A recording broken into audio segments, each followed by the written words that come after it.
Allez, ravi de vous retrouver pour un nouveau numéro de Ça vaut le coup sur Boursorama. Aujourd'hui, votre invitée, Valérie Masson-Delmotte. Bonjour. Bonjour. Très heureux de vous avoir aujourd'hui. Climatologue, bien sûr, coprésidente du premier des 3 groupes de travail du GIEC. Alors, il y a ce rapport, il faut qu'on y revienne, d'accord, il a été publié cet été, mais les conclusions du rapport du groupe d'experts intergouvernemental sur l'évolution du climat, bien, les conclusions sont encore pires que prévu. Il faut oser dire les choses. Moi, ce que j'en ai retenu, vous me direz si c'est vraiment le point ou pas qu'il faut avoir en tête, c'est que le réchauffement de la planète pourra atteindre ce fameux seuil de plus 1,5 degré autour de 2030 et donc avec 10 années d'avance. C'est ça la réalité, la trajectoire sur laquelle on est aujourd'hui? Alors, nous, ce qu'on montre, c'est que on est face à un changement climatique qui s'intensifie, des tendances, mais aussi des événements extrêmes, plus intenses, plus fréquents. Et beaucoup de ces caractéristiques vont être directement proportionnelles dans leur accentuation au niveau de réchauffement à venir. Et donc, effectivement, on s'attend à la poursuite de ce réchauffement et de l'accentuation de ses conséquences sur les prochaines décennies. Est-ce que c'est pire que c'était attendu? Non. C'est-à-dire que le prix Nobel de physique, par exemple, a été décerné à un des pionniers de la modélisation du climat, ce qu'on observe depuis 30 ans. C'était attendu, même avec les premiers modèles de climat grossiers des années 1980. L'intensification des événements extrêmes, ça a fait l'objet d'un rapport du GIEC en 2012, et c'est ce qu'on voit de plus en plus clairement, qui dépasse d'ailleurs les seuils de tolérance des écosystèmes ou des sociétés. Alors Donc, sur l'évolution à venir, ouais. dans un rapport de 2018, on avait simplement extrapolé ce qui était observé en disant on atteindra un niveau de réchauffement à ce rythme si le rythme se poursuit entre 2030 et 2050. Dans notre évaluation là, en fait, on réduit la plage d'incertitude. Donc c'est en fait dans les prochains 20 ans qu'on atteindra ce niveau de réchauffement. Mais le message le plus important, c'est de dire chaque fraction de réchauffement supplémentaire compte. Il n'y a pas un seuil en dessous duquel tout va bien, et puis au-dessus duquel ça devient hors de contrôle. Ce qui est vraiment important, c'est de comprendre à quel point chaque fraction de réchauffement supplémentaire, c'est des caractéristiques qui vont s'accentuer dans chaque région du monde, en Europe comme partout ailleurs. Et c'est aussi des conséquences associées à ce niveau de réchauffement à très long terme. Le recul des glaciers, qui va réagir sur quelques dizaines d'années, le réchauffement de l'océan profond, la fonte du Groenland, de l'Antarctique, ça va se poursuivre à l'échelle de temps de siècles à milliers d'années, et ça va dépendre aussi du niveau de réchauffement dans les décennies à venir.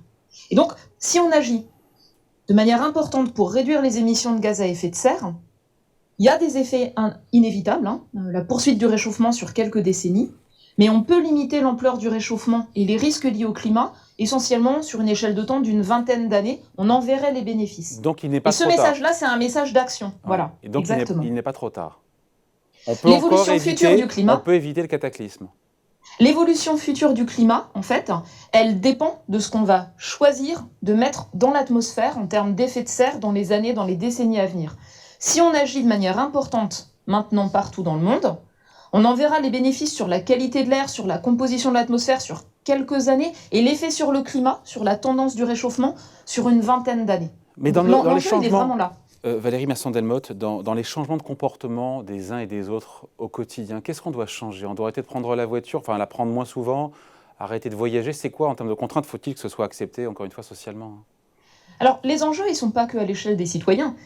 Ils sont sur des changements qui sont structurels, qui relèvent des stratégies des gouvernements, des entreprises, des collectivités locales et aussi des citoyens.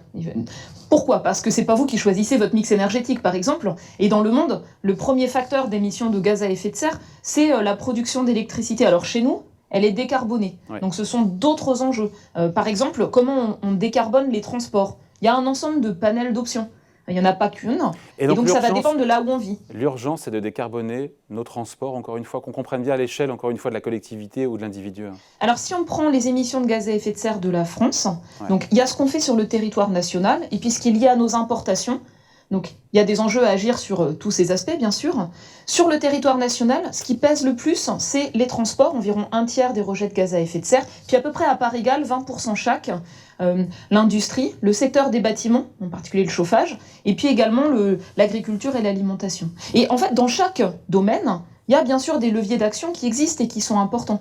Il y a des choses qui relèvent de ce que peuvent faire les citoyens, mais aussi des choses qui sont mises en place par les pouvoirs publics pour leur permettre, par exemple, d'isoler les logements, pour leur permettre d'accéder à des véhicules qui soient sur leur cycle de vie les moins polluants possible, le plus vite possible. Si je ne me trompe pas, la France, c'est 1% des émissions de CO2 dans le monde. Pourquoi nous, Français, on devrait faire beaucoup d'efforts alors qu'on ne représente qu'1% des émissions? Certains qui nous regardent peuvent se dire ça, pourquoi je fais l'effort alors que nous, en France, Alors, finalement... ça fait partie d'un ensemble de discours qu'on entend souvent qui sont en fait la recherche d'alibi pour ne pas agir. Par exemple, le fait de blâmer d'autres, de ne pas regarder ses propres responsabilités.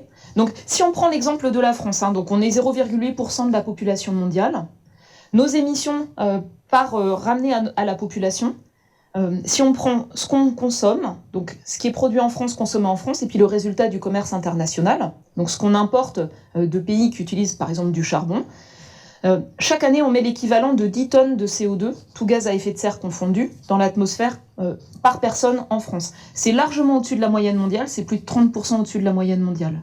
Donc première chose, on a une empreinte carbone qui est dans les plus élevées du monde. Même si notre électricité est décarbonée, c'est tout le reste qui pèse. Deuxième chose, si on regarde le cumul historique, la France, en fait, sur les émissions dues aux énergies fossiles, on est le 8e émetteur dans le monde sur les émissions de dioxyde de carbone depuis la révolution industrielle. Et ça, c'est important parce que ce qui va déterminer le réchauffement à venir, c'est le cumul des émissions de dioxyde de carbone passées, présentes et futures. Donc on a une responsabilité historique qui pèse sur le climat tel qu'il change aujourd'hui. Et dernière chose, on est la 5e ou la 6e puissance économique mondiale, on a une capacité à agir, on a des jeunes qui sont en recherche d'emploi, qui ont du sens, qui veulent porter des solutions, on a des entreprises qui ont des défis de compétitivité, là où en fait on est capable d'apporter des solutions donc, qui répondent aux besoins des uns et des autres, tout en réduisant l'empreinte environnementale, ce sont ces entreprises-là qui vont être à l'avenir bien sûr avantagées. Donc il y a de multiples raisons à agir, et le fait de regarder ce qu'on pèse en termes d'émissions de gaz à effet de serre ne devrait pas être un frein à agir, mais plutôt une motivation. Comme chacun peut faire d'ailleurs un budget carbone personnel, ça se fait dans les entreprises, ça se fait dans les collectivités, de sorte à avoir un tableau de bord pour identifier ce qui émet des gaz à effet de serre et permettre de manière objective, factuelle, de définir sur quoi on veut agir et de suivre l'efficacité de l'action. Si on doit clore le sujet sur les dubitatifs ou les contenteurs ou les sceptiques, certains affirment parmi eux que les rapports du GIEC sont un peu orientés, répondent à des commandes politiques. Si on doit étouffer un brin, ces propos un petit peu complotistes, pourriez-vous nous rappeler le fonctionnement du GIEC et comment il arrive aux conclusions que vous donnez ? Alors, le GIEC, en fait, mobilise des centaines de chercheurs dans le monde entier qui, sans être rémunérés pour cela, vont passer en revue de manière critique l'état des connaissances sur la base des publications, dans mon cas scientifique, dans d'autres cas aussi techniques et socio-économiques. En faisant cela, on participe à la maturation des connaissances scientifiques. Qu'est-ce qui résiste dans le temps à l'examen critique ? Ce sont des connaissances robustes. Qu'est-ce qui est émergent, qui a besoin d'être confirmé, et donc associé à une confiance moins élevée ?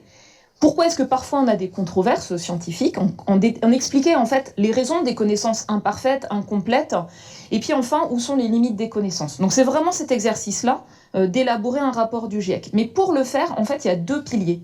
Le premier, c'est quelles sont les attentes exprimées par les représentants de tous les pays. Et le deuxième pilier, c'est quelles sont les connaissances scientifiques nouvelles. Donc moi, je le décris comme un mécanisme de coproduction. On ne fait pas une encyclopédie, en fait, on ne fait pas un livre de cours sur le climat. On répond à l'examen des connaissances qui sont importantes pour agir. Alors, dans notre cas, sur les bases physiques, qu'est-ce que c'est ? C'est comprendre ce qui est à l'origine du changement climatique qu'on observe. Par exemple, le poids des différents facteurs, des différents gaz à effet de serre, l'effet refroidissant des particules de pollution, le rôle de l'utilisation des terres. La deuxième chose, c'est fournir une information scientifique rigoureuse avec l'incertitude associée et connaître l'évolution du climat à l'échelle globale, à des échelles de temps de quelques décennies, quelques centaines d'années, c'est une information qui est extrêmement importante pour la prise de décision. Par exemple, si vous devez gérer une infrastructure critique sur le littoral, vous avez besoin de savoir quelle sera l'ampleur de la montée du niveau des mers, quels seront les extrêmes de niveau marin qui vont être plus intenses et plus fréquents, de sorte à agir maintenant pour vous y préparer. Sinon, vous allez perdre de l'argent, vous allez avoir des pertes et des dommages, vous ne serez pas résilient. Donc l'information scientifique rigoureuse sur l'état du climat à venir, global et régional, c'est une demande exprimée dans tous les pays du monde et par les actuaires, les gestionnaires de risques, les assureurs, et de plus en plus par un ensemble d'acteurs dans la société. Valérie Masson-Delmotte, vous parlez du montée du niveau des mers. Est-ce que tout ça, encore une fois, est inévitable et irréversible ? Et à quel niveau, encore une fois, on parle de quelques centimètres? Parce que pour certains, ils vont se dire, 5-10 centimètres, c'est comme un petit peu, pardon, mais il y a une confusion facile entre la météo et le climat. Les gens se disent, 2 degrés de plus dans l'esprit des gens. Ok, bon, il fera un peu plus chaud, mais c'est pas ça, hein. On parle pas de ça, là. Alors, je voulais juste reprendre sur la manière dont les rapports sont élaborés. Donc, il y a des centaines de chercheurs, de scientifiques qui les rédigent. Ils sont relus par des milliers d'experts de la communauté scientifique et nommés par des gouvernements. Dans le rapport qu'on a rendu cet été, c'est des milliers de relecteurs, c'est 78 000 commentaires qui ont été pris en compte. Il y a peu d'équivalents dans le monde sur un mécanisme transparent, rigoureux, permettant à la fois de fournir cet état des connaissances, associé pour chaque conclusion à un niveau de confiance et traçable aux éléments scientifiques passés en revue. Le sujet qui a été un des plus chauds dans la relecture de ce rapport, c'était justement tout ce qui portait sur le niveau des mers. Pourquoi ?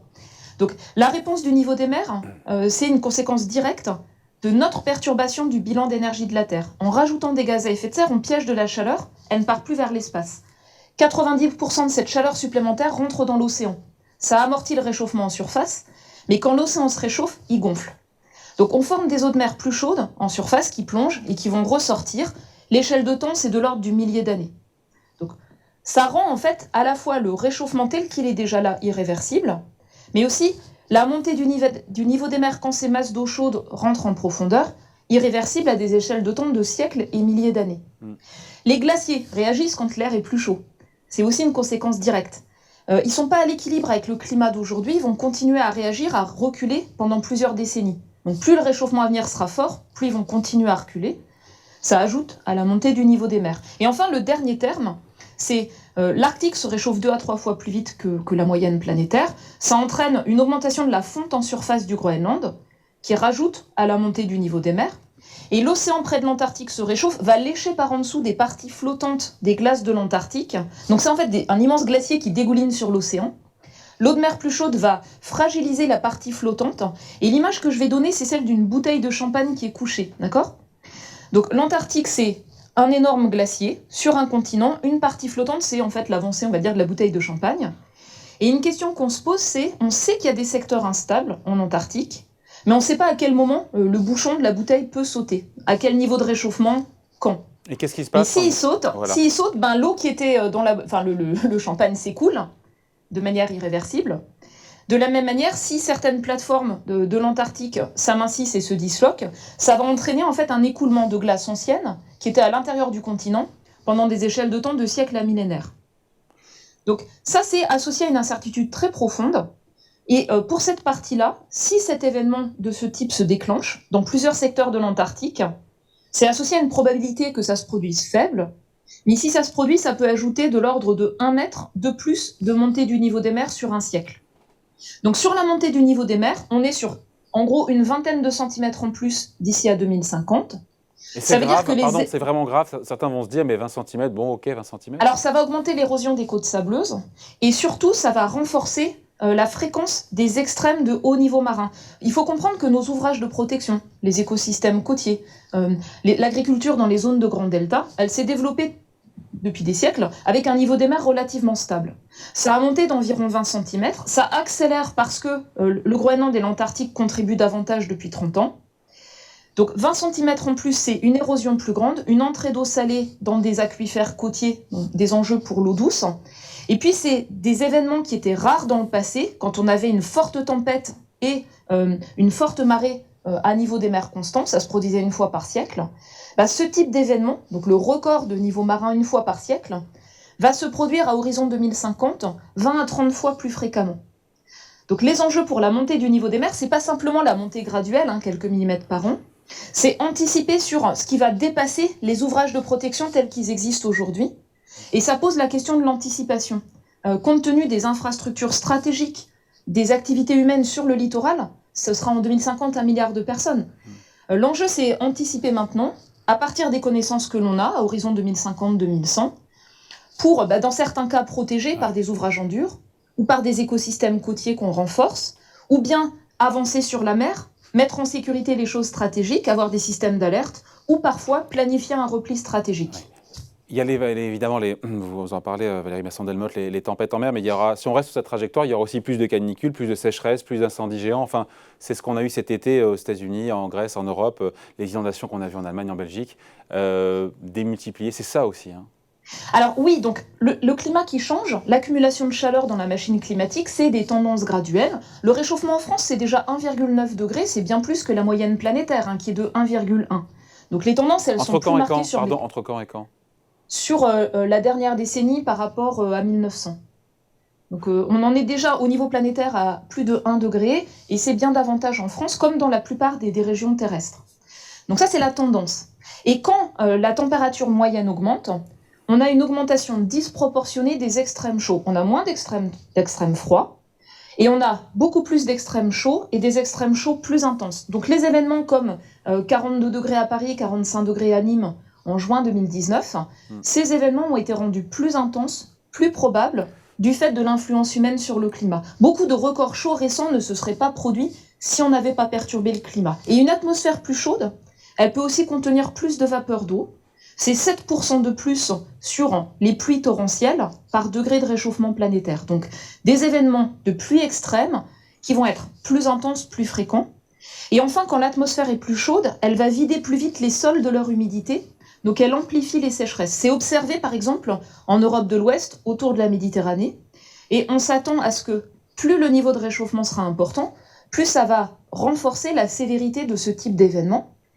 Et les événements les plus rares, très chauds, très secs, propices aux incendies, augmentent de manière disproportionnée à mesure du réchauffement planétaire également. Donc nous, ce qu'on dit, c'est, voilà, ce sont des connaissances scientifiques, s'il vous plaît, utilisez-les. Utilisez-les de sorte à ce qu'on agisse sur la manière dont ces événements nous affectent. Et il n'est pas trop tard, parce que j'aimerais qu'on finisse quand même sur un message optimiste. Voilà, l'action, c'est pas uniquement agir sur la cause du réchauffement, les émissions de gaz à effet de serre, c'est déterminant bien sûr sur l'ampleur des risques à venir, mais l'action vis-à-vis du climat, c'est aussi utiliser ces informations scientifiques de sorte à anticiper, gérer les risques, mettre en place des systèmes d'adaptation, des stratégies d'adaptation dans tous les secteurs d'activité. Les entreprises le font. Les entreprises comprennent très clairement leur dépendance à des chaînes de valeur dans les différentes régions du monde et donc peuvent faire des analyses de risques, des stress tests climat, de sorte à renforcer finalement la résilience de leur activité économique. Et c'est la même chose à l'échelle d'une collectivité locale. Il est possible d'anticiper, et nous avons mis en place un atlas interactif où finalement pour chaque région du monde, vous pouvez regarder ce que c'est les caractéristiques d'un climat qui change, les tendances, les extrêmes, dans les prochains 20 ans, en 2050, en 2100, en fonction du niveau de réchauffement planétaire ou en fonction des émissions de gaz à effet de serre. Et vous pouvez regarder en fait toutes les caractéristiques dont on sait qu'elles vont être génératrices d'impact et de risques, de manière synthétique, région par région. Et le travail qu'on a fait pour ça, c'est vraiment pour faire en sorte que le travail des scientifiques puisse être le plus utile possible pour agir. Bon, on est sur Boursorama, Valérie Masson-Delmotte. Quel rôle pour la finance ? Comment elle peut jouer un rôle justement pour que les prochains rapports du GIEC soient moins inquiétants que ceux qu'on a pu avoir ? Chaque secteur d'activité a son rôle à jouer et la finance a un rôle déterminant. Les rapports précédents du GIEC ont montré en fait l'enjeu à réorienter les financements hors des secteurs qui contribuent le plus à accentuer le réchauffement climatique, donc tout ce qui touche en particulier aux énergies fossiles, vers les secteurs d'activité qui vont être porteurs de solutions, donc l'efficacité énergétique par exemple, toutes les solutions permettant d'assurer l'ensemble des services dont on a besoin, mais en diminuant les émissions de gaz à effet de serre. Je crois que c'est le Fonds monétaire international qui a mentionné qu'il y a 11 millions de subventions aux énergies fossiles par minute. Je crois, c'est l'ordre de grandeur qui a circulé hier. Donc on voit bien les enjeux qui sont considérables du côté de la réorientation des investissements. Et ça va dans le bon sens. Et c'est un point qui est critique parce que si on investit dans des secteurs extrêmement polluants, le risque, c'est multiple. C'est à la fois des risques physiques, donc les risques d'un climat qui change, qui augmentent, et c'est la raison pour laquelle le secteur des gestionnaires de risque, le secteur des actuaires, est en première ligne pour utiliser l'information climatique pour pouvoir faire des stress tests climat sur la partie physique. Et la deuxième dimension, c'est les risques de transition, c'est-à-dire si vous mettez vos billes, vos capitaux, dans des secteurs d'activité qui, à terme, vont être amenés à se réduire, vous avez des risques majeurs d'actifs échoués. Les grandes banques centrales commencent à s'approprier cet enjeu-là, qui est un enjeu extrêmement important pour la stabilité du système financier. Voilà, donc il y a deux grandes catégories de risques. On voit que le secteur de la finance commence à se les approprier. Mais s'il n'y a pas une action plus rapide, Ouais. eh ben en fait, on risque d'inscrire par les investissements qui sont dans les tuyaux un réchauffement climatique supplémentaire. Donc c'est pour ça que ce secteur d'activité pèse de manière particulière dans la possibilité d'agir au bénéfice du développement économique, social, mais aussi au bénéfice de la stabilité du climat, qui est un point important pour nos sociétés. Voilà, merci d'avoir été avec nous. Valérie Masson-Delmotte, climatologue, coprésidente du premier des 3 groupes de travail du GIEC. Merci d'avoir été avec nous. Je vous remercie. Au revoir. Et Ça vaut le coup revient évidemment la semaine prochaine sur Boursorama.